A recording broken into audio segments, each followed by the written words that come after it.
é a trama da redenção, é a história da redenção. Deus não é um mero personagem nessa trama. Deus, ele é o autor desta trama, ele é aquele que escreve a história, aquele que é o autor da história. Deus, ele é o produtor desta história, desta trama, é aquele que dá todos os recursos, é a fonte de todos os recursos e circunstâncias, como provedor.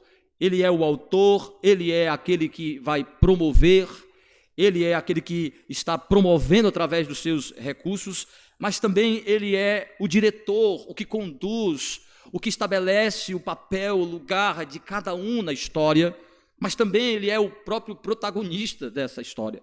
A trama da redenção tem como Deus seu autor, tem como Deus o seu financiador, tem como Deus o seu diretor, para saberem lidar com a introdução daqueles estrangeiros que os acompanham na saída do Egito, provavelmente egípcios e estrangeiros de outras etnias que haviam se tornado escravos, e que na oportunidade da saída do povo de Deus acompanha.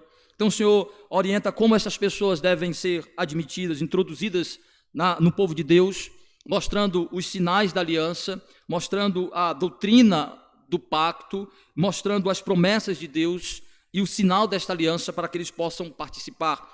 Ou seja, de alguma forma Deus mostrando qual é a identidade de Israel enquanto povo de Deus, que está relacionada à sua aliança, ao seu pacto, e como estes estrangeiros podem também se tornar um com o povo de Deus, deixando a etnia como um elemento secundário e não primário. Começa então o Senhor a trabalhar a formulação, o aprofundamento da identidade deste povo, que tem como ponto de partida a fé nas promessas de Deus, mas que vai ser forjado em seu caráter, na sua experiência com Deus, de ser treinado, de ser ensinado e treinado para reconhecer Deus e ser guiado por Deus. Isso lembra a doutrina da regeneração, da conversão, que são pontos de partida para a santificação. A necessidade do coração ser regenerado, a necessidade do coração ser convertido, sensibilizado, preparado para poder detectar e seguir a voz de Deus para ser conduzido. Então o caráter aí sendo forjado, a identidade do povo de Deus sendo preparada para ser forjada no caminho, na direção de conhecer e reconhecer Deus. Não pega o caminho mais curto e mais próximo, pega o caminho mais longe que o tornará mais distante. Qual é o objetivo de Deus? Fazer com que o povo fique mais longe do Egito. E quanto mais longe do Egito, possa preparar o seu coração para ficar mais perto de Deus. Olha como isso é interessante, quando a gente vai para o Novo Testamento, a palavra de Deus diz, como é que se dá a nossa santificação? É quando o Espírito Santo de Deus nos torna mais distantes do mundo, nos ajuda a ficar mais distante da carne, nos ajuda a ficar mais distante do mundo e nos faz ficar mais perto de Deus. O que é a santificação? É a gente ficando pelo poder do Espírito Santo mais longe do pecado e do mundo e mais perto de Deus por meio de Cristo. Daí a ideia, o Senhor diz, para que eles não voltem, para que estando mais perto não se sintam tentados. E é tão interessante isso, que de fato isso é verdade, o Egito ainda não havia saído do coração. Deus se preocupando em estabelecer um caminho que é melhor para o seu povo para chegar na terra. Deus não estava preocupado do povo chegar logo, Deus não estava preocupado com o tempo, Deus estava preocupado em cumprir o seu propósito na vida do seu povo, em forjar o seu coração, em preparar o seu coração, em guiá-los primeiro para Deus e prepará-los com um coração capaz de ser guiado pela palavra de Deus no caminho de Deus nesta vida. Por isso, então, o texto diz que Deus os fez rodear pelo caminho no deserto, organizados, preparados por Deus, arregimentados, subiram, organizados como um exército, mas ainda provavelmente não preparado para guerrear. Deus não quer que o seu povo guerreie, este não é o momento de guerrear. Posteriormente isso acontecerá. Não é o momento de guerrear, ainda não está preparado para isso. Não é o momento de enfrentar, é tanto que eles nem enfrentam o Egito, culto, o que é o próprio relacionamento com Deus. É o momento de sermos fortalecidos e preparados para guerrear posteriormente. O culto é isso, é esse momento de sermos fortalecidos na comunhão com o Senhor, é esse momento de sermos fortalecidos na graça do Senhor, instrumentalizados na palavra do Senhor, para sermos preparados para enfrentarmos as lutas e as guerras que vamos travar ao longo de nossa semana, de nossas vidas. Então Deus os arregimentou, os preparou para entrar no deserto, porque ali, o que é que o povo de Deus precisava? Ser preparado em seu coração, ser fortalecido, ser ensinado a viver como um povo livre. Quando houve a abolição da escravidão, muitos escravos não sabiam o que fazer com a sua liberdade. Alguns, por não saber o que fazer com a sua liberdade, e por não ter muito o que fazer com a sua liberdade, voltaram a trabalhar como meros escravos de seus senhores. Outros se envolveram com vícios que não sabiam fazer o que lidar com a sua liberdade. O povo de Deus passou 400 anos como um povo escravo.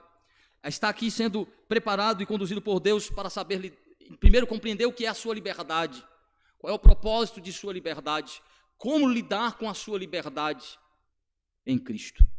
Por isso que o Novo Testamento fala muito sobre o que é a liberdade que nós temos em Cristo, o que é a liberdade espiritual que nós temos em Cristo, como utilizá-la, como não utilizá-la. Deus guia seu povo pelo melhor caminho, pelo seu caminho, pelo caminho que conduz a Deus, pelo caminho que afasta do pecado, pelo caminho que afasta do Egito, pelo caminho que afasta do mundo e pelo caminho que leva para o Senhor e para a comunhão com o Senhor. E aqui implica que não é um caminho sem dor, não é um caminho sem sofrimento, não é um caminho sem dificuldade, pelo contrário, é o caminho da dificuldade, mas a dificuldade que visa conhecermos e experimentarmos de Deus. Por isso que o deserto se tornou a simbologia da caminhada do crente, figura do que representa, ou seja, Deus nos levando pelo caminho das provações, das dificuldades, dos desafios, para forjar nosso coração, para nos humilhar e forjar o nosso coração na dependência da graça de Deus. Por isso, meus irmãos, o verdadeiro caminho de Deus para nós, que é Jesus, mostra que Deus traçou um caminho para o seu Filho. E de alguma forma o caminho de Cristo o apresenta como aquele que é o verdadeiro Israel, aquele que é o verdadeiro povo de Deus, o verdadeiro Filho, o verdadeiro primogênito, como nós vimos na semana passada. Jesus é o verdadeiro Israel, é aquele Israel que Israel não pode ser, aquele Israel que não só caminha o caminho de Deus, mas reconhece o caminho de Deus, caminha no caminho de Deus, alegra-se no caminho de Deus e louva e glorifica a Deus em seu caminho. Jesus foi aquele que viveu a vida que Israel não pôde viver, trilhou o caminho da obediência. Deus traçou para o seu Filho uma caminhada nesta vida, que incluía uma encarnação de humilhação, vindo na forma de homem, fazendo parte de uma família humilde, simples, pobre.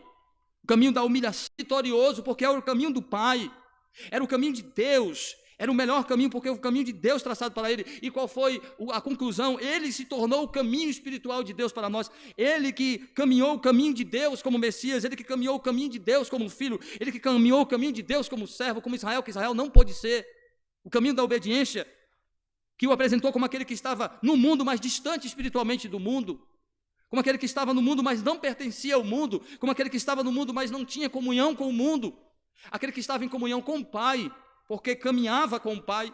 Ele se tornou o caminho para nós, ele é o nosso caminho. Daí ele dizer: eu sou o caminho, a verdade e a vida. Jesus caminhou o caminho de Deus para se tornar ele o caminho para Deus. Sendo assim, devemos reconhecer o propósito de Deus na nossa vida disso.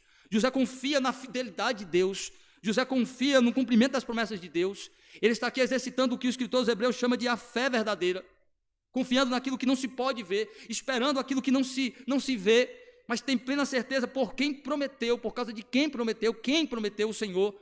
José então está tomado da convicção de que Deus é fiel. Pelo que está sendo conduzido? Pela confiança nas palavras de Deus. Ele não vai ver, mas por que esse texto é um sinal claro da condução de Deus pela palavra? Porque pegar os ossos, lembrar de José e pegar seus ossos, é uma sinalização para o povo de Deus, de que eles devem, à semelhança de José e os patriarcas, confiar no Senhor, na fidelidade de Deus, de que Deus tem cumprido as suas promessas e continuará cumprindo. Deus os está guiando pela sua palavra, os fazendo lembrar como ela havia sido dada. Como tem uma famigerada música dizendo que Deus continua ainda estabelecendo para nós algumas promessas, levantando no meio da igreja e fazendo promessas. Então eu creio na promessa de Deus, eu creio nas promessas de Deus. Aí uma ideia de promessa que se dá ainda por revelações, por continuação da revelação. Não é isso. Veja que é tão interessante que ele está enfatizando as promessas que já foram dadas, pelo Senhor. No que diz respeito ao êxodo, Deus havia dado todas as promessas necessárias. Eu vou tirá-los, eu vou conduzi-los e eu vou colocá-los na terra. Certamente vocês estarão lá. Então, o que é que essas circunstâncias fazem? Lembrar da palavra. O que é que Deus continua fazendo? Nos lembrando da palavra, porque é ela que nos guia. Porque precisamos ser guiados para Jesus. É aí que entendemos onde está o cumprimento das promessas de Deus. Em Cristo está a nossa salvação. Em Cristo está o entendimento de nossa providência. Então Deus está guiando o seu povo com o quê? Com providência. Com a certeza de que Ele está presente e provendo. Ele não nos coloca no caminho do desafio, da dificuldade, das provações, das lutas, das dores, do sofrimento e nos deixa lá. Ele que nos guia pelo vale. Veja o salmista dizendo no Salmo 23, que Deus é um pastor condutor, que mesmo nos fazendo andar pelo vale da sombra da morte, não devemos temer, porque ali Ele está, com o cajado que nos protege de nós e dos nossos perseguidores. Ele está presente. Israel precisa aprender sobre isso. Deus está guiando Israel, conduzindo com sinais claros de sua presença provedora. Então isso mostra como Deus, meus irmãos, está se revelando como o verdadeiro guia do seu povo, aquele que está conduzindo o seu povo. Então o texto diz, pelo deserto, dia e noite, a coluna não se apartou. A gente lembra aquilo que Jesus vai dizer no Novo Testamento, que Ele sempre esteve com seus discípulos. Ele disse, mas eu vou embora, mas não vos deixarei órfãos, não vos deixarei sozinho, nunca apartarei de vocês. Enviarei o meu Espírito para que Ele seja o vosso consolador. O Espírito é apresentado como guia, como aquele que vai guiar, conduzi-los. Mas conduzi-los para onde? Conduzi-los para Cristo, para que seu coração esteja em Cristo, lembrando das palavras de Cristo, aprendendo das palavras de Cristo, para ser conduzido na confiança em Cristo, na certeza que Cristo estava provendo. Então o texto diz que Ele enviaria o Espírito, então o Espírito daria a palavra e daria os recursos que os discípulos precisavam. Você acha que seria mais fácil entender a vontade de Deus se tivesse uma nuvenzinha lhe direcionando? Nós continuaríamos esquizofrênicos, continuaríamos na luta, na dúvida, é ou não é, será ou não será? Senhor, faz igual o juiz, eu vou botar, Senhor, algodãozinho, se chover e tiver úmido, se tiver só úmido o algodãozinho, é a vontade do Senhor, se não tiver, somos sempre levados à dúvida, à incerteza, por sinais abstratos. Aqui é só uma simbologia para mostrar que Deus dá sinais claros e necessários para nos guiar em sua vontade, mas nós somos cegos. Nós temos corações duros, nós temos corações obstinados, nós somos ignorantes, nós não conseguimos fazer a leitura da circunstância de Deus, nós não somos capazes de ler o livro natural de Deus, que é a natureza, nós não conseguimos, precisamos de uma graça especial, precisamos de uma revelação especial, e o nosso coração convertido não for orientado pelo Espírito na palavra, Deus pode mandar um monte de circunstâncias, Deus pode mandar, como disse Abraão, na parábola do rico e de Lázaro, disse, pai Abraão, manda alguém ressuscitar e falar com a minha família para não vir para cá. Ele disse, oxe, se eles não ouvirem a palavra lá, se eles não ouvirem a lei e os profetas, se eles não ouvirem o testemunho da palavra de Deus, se eles não forem sensibilizados para entender que existe inferno, existe céu, existe juízo eterno, se eles não forem guiados em seus corações para a palavra de Deus e pela palavra de Deus, ainda que alguém ressuscite, as pessoas dizem assim, se alguém ressuscitar, se alguém vier dos mortos e disser que existe vida após morte, eu acredito. Você acha? A gente mata ele de novo. O mundo mata ele de novo, diz, está todo, diz, porque a vontade do Senhor para vós é que sejais santos e que saibam possuir o corpo em santidade. Se essa atividade envolve nosso corpo, nossa sexualidade, nossas afeições, a Bíblia está dizendo, está nos conduzindo, que devemos fazê-lo em santidade e piedade. E lá traça o que é a santidade e a piedade. E lá diz qual é o caminho que glorifica o Senhor na condução de nossas afeições, de nossa vida sexual, de nossa sexualidade, de nossos sentimentos. Diz que o casamento é o caminho, de que lá é o lugar, e que devemos ser conduzidos para o casamento em uma caminhada de santidade, de piedade, de castidade, de pureza.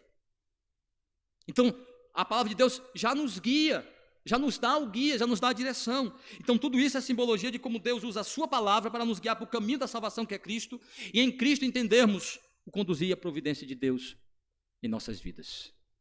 Não adianta Deus colocar circunstâncias em sua vida, meu irmão. Não adianta Deus colocar providência em sua vida, se seu coração não for pela palavra sensibilizado para a vontade de Deus. Nossa oração é que o Senhor desperte o nosso coração, guie nosso coração para Ele. Porque até os ímpios também são conduzidos em seus caminhos. Como disse Jeremias, não cabe ao homem traçar o seu caminho, mas Deus é quem guia o seu caminho. Os homens fazem planos, mas a resposta final, o caminho final é de Deus. Os ímpios não estão caminhando espiritualmente na palavra de Deus, mas estão caminhando soberanamente nos caminhos de Deus para a sua própria condenação. Então os homens não têm como fugir dos caminhos de Deus. Porém, os caminhos de Deus para nós é os caminhos de salvação, é os caminhos que nos levam para... E a palavra de Deus nos preparar para guiar a nossa vida com o objetivo que Deus tem de nos salvar. Não adianta aprendermos sobre o caminho de Deus se não caminhamos neste caminho no nosso dia a dia, se no dia a dia não somos conduzidos pela palavra. Se em vez de caminharmos o caminho da obediência à palavra, caminhamos na obediência às filosofias e os valores deste mundo. Quando eu sei que Deus está me guiando para Ele? É quando Ele me guia para a sua palavra, em sua palavra para Cristo, e de Cristo para longe do mundo. Quanto menos prazer eu tenho pelas coisas do mundo, quanto menos identificado com o mundo e mais identificado com Cristo, mais sinalizado de que eu estou sendo conduzido por Deus para Ele, como salvo, como filho.